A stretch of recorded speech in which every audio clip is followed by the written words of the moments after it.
Yo les gens, j'espère que vous allez bien, je vous retrouve aujourd'hui pour une nouvelle vidéo et avant son début, je voulais tout simplement montrer la photo du gagnant du concours photo de cette semaine. Concours photo qui est organisé toutes les semaines sur mon Discord grâce au modérateur. Alors si vous voulez participer pour les prochaines semaines, n'hésitez pas à venir sur le Discord. Cette semaine, la voiture mise à l'honneur, c'était la Honda CRX Mugen et le gagnant est Lauris avec une très jolie photo de la CRX vue en 3/4 arrière au festival de nuit, avec pas mal de couleurs un peu bleutées, un peu violacées. J'ai trouvé effectivement que cette photo était très jolie et que c'était vraiment le bon thème pour une voiture comme celle-ci. Donc n'hésitez pas, si vous voulez participer à ces petits concours photos, à rejoindre le Discord. Le lien sera sous cette vidéo en description et en top commentaire. Allez, on passe tout de suite à la vraie vidéo.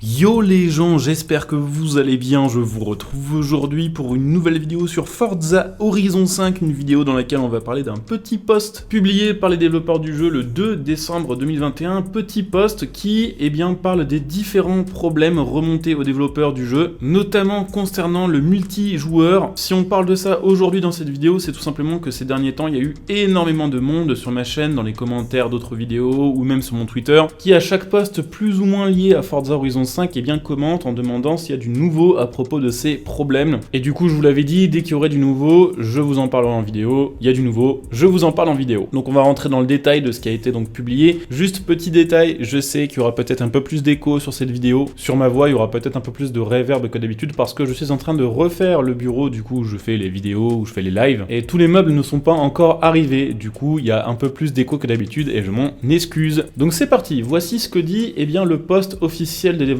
du jeu. Deux petits points. Bonjour à tous, nous voulions vous tenir informés des dernières actualités en ce qui concerne le statut des problèmes sur Forza Horizon 5 concernant le multijoueur. Depuis le lancement du jeu, nous comprenons que c'est assez frustrant de jouer en multijoueur, que ce soit avec vos amis ou avec, en gros, les gens de la communauté que vous ne connaissez pas forcément. Souci dû à plusieurs problèmes liés au matchmaking, à la connectivité et le fait aussi de faire des équipes en convoi. Nous vous entendons et nous comprenons que pour vous, sur Forza Horizon, le côté social et multijoueur est un aspect important du jeu. Voici la liste des problèmes dont nous avons entendu parler le plus souvent, qui peuvent vous affecter en multijoueur. Et voici aussi donc ce que nous faisons pour améliorer ou réparer ces problèmes. Et la prochaine mise à jour, alors d'ailleurs la prochaine mise à jour ce sera dans la semaine prochaine, normalement ce sera jeudi, on sera le 9 décembre. La prochaine mise à jour sera la première grosse étape pour corriger ces problèmes, avec évidemment d'autres fixes de bugs qui arriveront dans les prochaines mises à jour. Premier point, les convois. Il n'y a rien de plus décevant que d'essayer de faire un road trip avec ses amis et de se rendre compte que on disparaît. Ça, c'est effectivement un des plus gros problèmes en multijoueur, c'est que quand vous faites un convoi avec vos potes, notamment des convois à plus de 6 ou 7 joueurs, c'est, on va dire, très fréquent que tout le monde ne soit pas synchronisé en même temps. C'est-à-dire que si vous lancez des épreuves, il n'y a pas de souci, vous allez voir tout le monde, mais en convoi libre, vos potes disparaissent, vous disparaissez pour eux et du coup, c'est pas très RP. Nous avons constaté ces problèmes et c'est effectivement décevant. Cela ayant été constaté et étant dit, nous travaillons activement sur des améliorations autour de ces disparitions de joueurs. Également concernant les joueurs qui parfois en convoi ne sont pas forcément invités sur telle ou telle épreuve dans leur convoi. C'est assez rare, perso, je trouve que c'est en tout cas beaucoup plus rare que sur Forza Horizon 4. D'ailleurs, dites-moi un petit peu si pour vous Horizon 4 était vraiment plus stable que Horizon 5. Perso, pour moi c'est le jour et la nuit. Horizon 4 était bien moins stable en fait. Chez moi, Horizon 4 était horriblement buggé en multijoueur.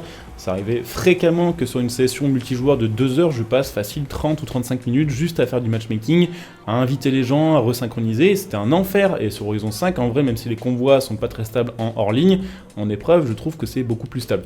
Mais dites-moi par curiosité, je suis intéressé de savoir un petit peu ce que vous en pensez, parce que effectivement, pour moi, clairement, Horizon 5 à côté d'Horizon 4 est beaucoup plus stable. Ensuite, il parle un petit peu du Horizon Arcade. Le Horizon Arcade, c'est ce qui remplace le Forzathon Live, et en gros, c'est des épreuves où faut aller dans une certaine zone à un moment précis, et en gros, avec tous les joueurs qui sont dans cette zone-là, ça vous lance une série de défis à réaliser. Des fois, c'est des scores cumulés de drift, des fois, c'est des prouesses à faire, ce genre de choses. Perso, j'y joue pas du tout parce que c'est pas du tout mon délire, mais apparemment, il y en a pas mal d'entre vous qui ont essayé, et apparemment, c'est toujours très compliqué de trouver des gens avec qui faire de l'Horizon Arcade parce que, apparemment, les sessions sont plus ou moins vides. Donc voici ce qu'ils en disent. Donc le Horizon Arcade sont des défis fun et collaboratif, centré autour de mini-jeux en multijoueur. Ils disent après, cependant nous nous sommes rendus compte que au final assez peu d'entre vous arrivaient à profiter du mode Horizon Arcade comme c'est censé être le cas.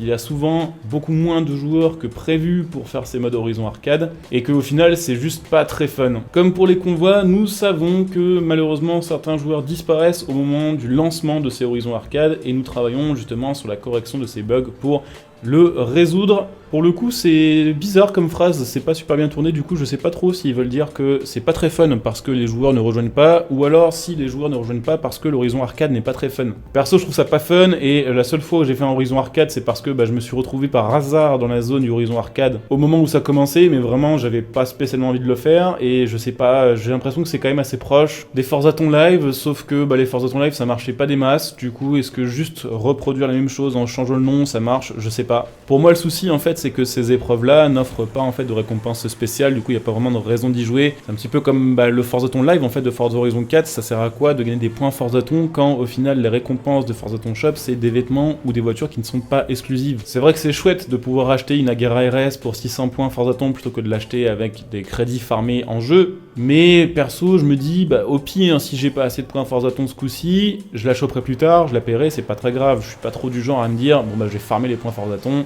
ou farmer l'Horizon Arcade vu que les récompenses sont pas forcément exclusives à ces modes là. Du coup je sais pas trop pourquoi ils disent ça et ce qu'ils veulent vraiment dire. En tout cas apparemment il y a un problème de gens qui disparaissent en Horizon Arcade et ça va être fixé.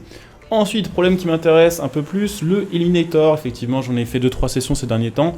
Les premières sessions que j'ai fait, ça allait vraiment bien en fait, à part une course, une fois où j'ai eu un bug de checkpoint qui n'a jamais pu se valider, où effectivement c'était assez chiant de se faire éliminer parce que c'était buggé. Par contre, la deuxième fois que j'ai joué après les premiers patchs, c'était vraiment moins fun parce que beaucoup de problèmes de joueurs qui disparaissent, beaucoup de défis non lançables, beaucoup de bugs en fait. Et même si je suis pas un gros fan de ce mode là, de temps en temps j'aime bien y jouer pour changer un peu.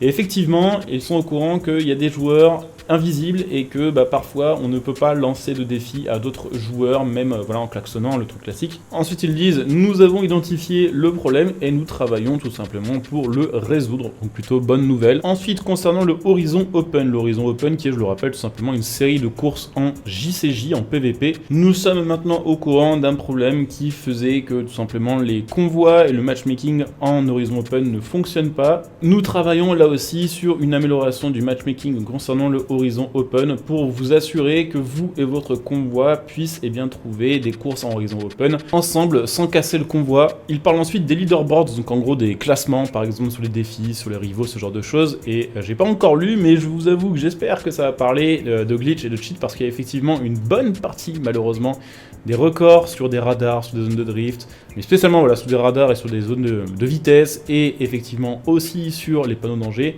et des scores qui sont clairement inatteignable. Globalement, le top 3000 ou 4000 de chaque défi, c'est souvent des cheaters ou des glitchers. Alors, que disent-ils?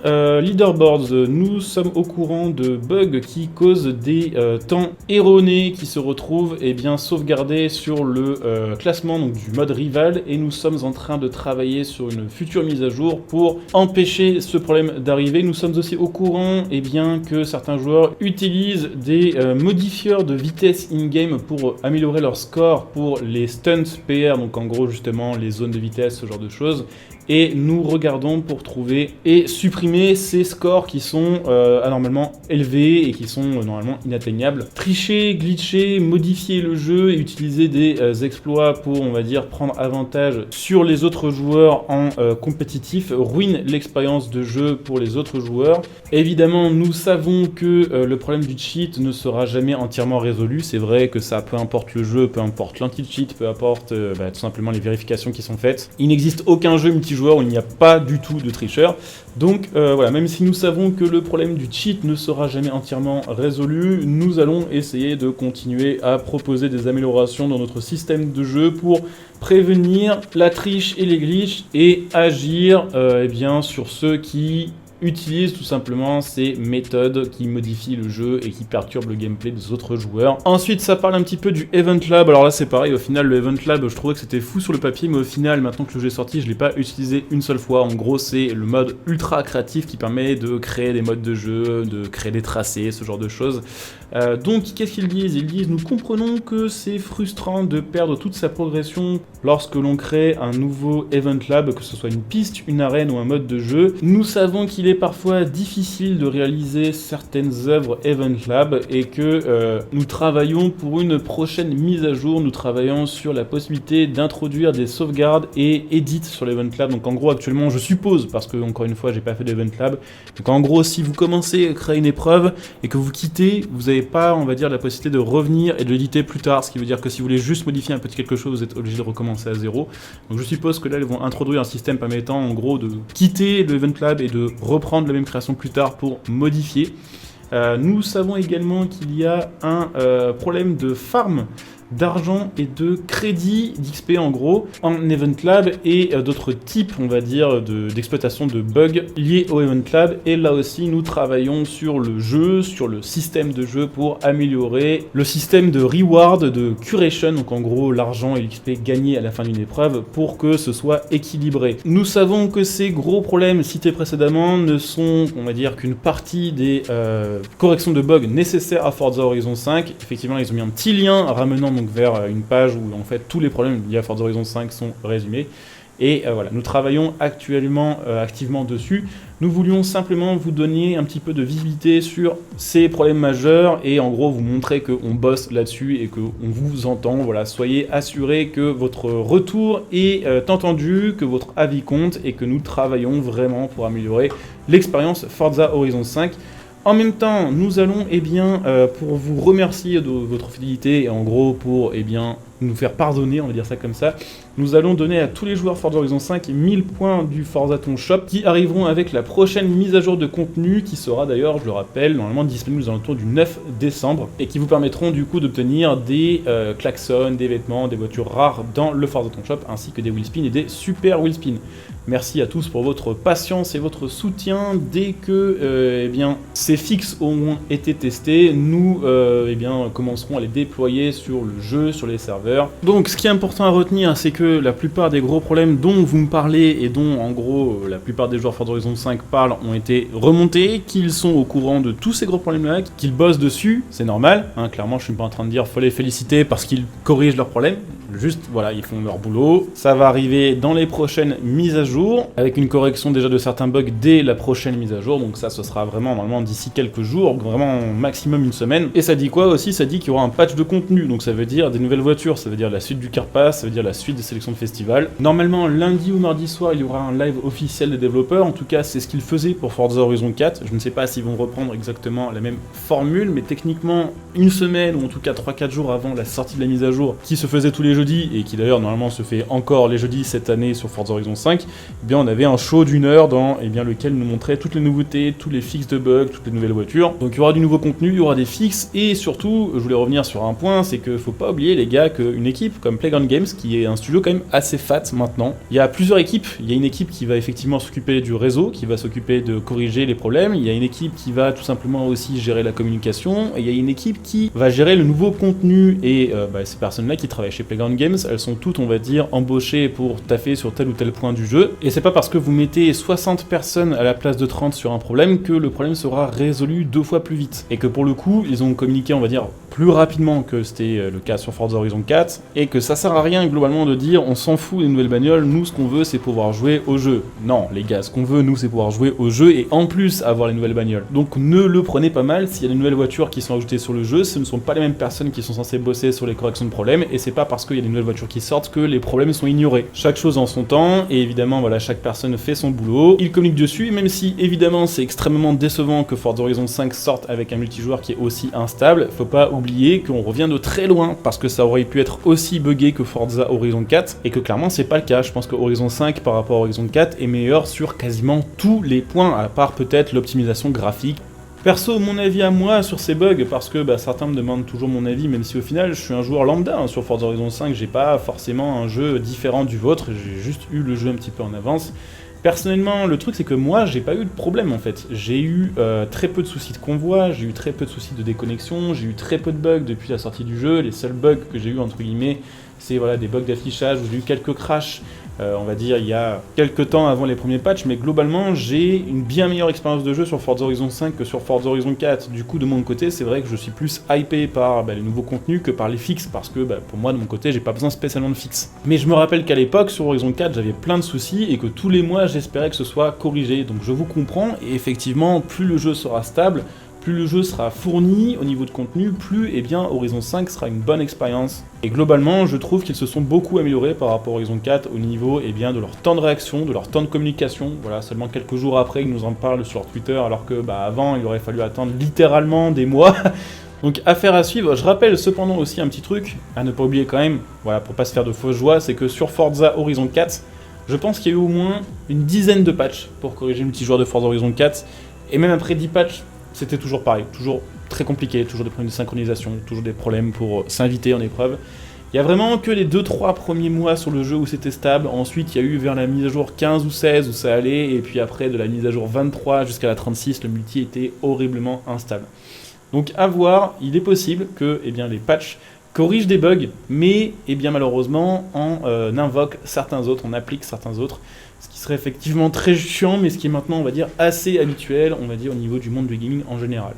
Donc voilà, les fixes sont en route, le patch de contenu est en route, et on en saura plus, normalement, dès lundi soir ou mardi soir. Donc pensez bien à vous abonner, d'ailleurs, c'est pas encore fait, comme ça, dès qu'il y aura des petites actualités sur les corrections de bugs, sur les nouvelles voitures qui vont arriver, les nouveaux patchs de contenu, j'en parlerai en vidéo et vous serez notifié comme ça. Donc pensez à liker, à vous abonner bien sûr, à venir me follow sur Twitch pour ceux qui sont intéressés pour me voir en live. Comme d'habitude, vous trouverez ma chaîne Twitch en description et en top commentaire, donc n'hésitez pas à ajouter un petit coup d'œil évidemment. Si vous avez Amazon Prime aussi, pensez que vous pouvez soutenir gratuitement ma chaîne sur Twitch en utilisant votre Twitch Prime et que vous aurez plein de bonus tant que vous êtes sub sur ma chaîne Twitch et que vous pouvez le faire du coup gratuitement tous les mois. Je le rappelle que bien sûr, vous pouvez commenter cette vidéo, me donner votre avis, donc je le disais déjà tout à l'heure, par rapport à Forza Horizon 4, si pour vous c'est vraiment moins bien sur FH5 que sur Horizon 4, voilà, dites-moi. Bien sûr les gars, pensez que vous pouvez soutenir ma chaîne gratuitement en utilisant mes liens de soutien sous cette vidéo pour faire vos achats, mon lien Instant Gaming par exemple pour acheter vos jeux et vos cartes d'abonnement à prix réduit, mon lien matal.net pour acheter tout ce qui va être composants PC, carte graphique, casque, souris, config déjà préparé, voilà, n'hésitez pas à ajouter un petit coup d'œil. Et puis bien sûr, pour ceux qui sont intéressés, venez me follow sur Twitter, j'ai aussi un Facebook mais je suis plus actif sur Twitter, donc n'hésitez pas puisque je parle de pas mal de choses qui sont, on va dire, parfois pas assez grosses, on va dire, pour en faire une vidéo. Donc pareil, des fois des petites actualités, petites infos concernant tel ou tel jeu, et puis des fois des choses un peu plus en mode IRL. Donc n'hésitez pas, et puis pour ceux qui souhaitent soutenir ma chaîne sur le long terme, pensez que c'est évidemment faisable en devenant un soutien de la chaîne via le bouton rejoindre sous cette vidéo, et que là aussi il y a plein de bonus, comme pour ceux qui viendront utiliser leur Prime sur ma chaîne Twitch. Je coupe ici, je vous dis à très bientôt, bon jeu à tous, ciao.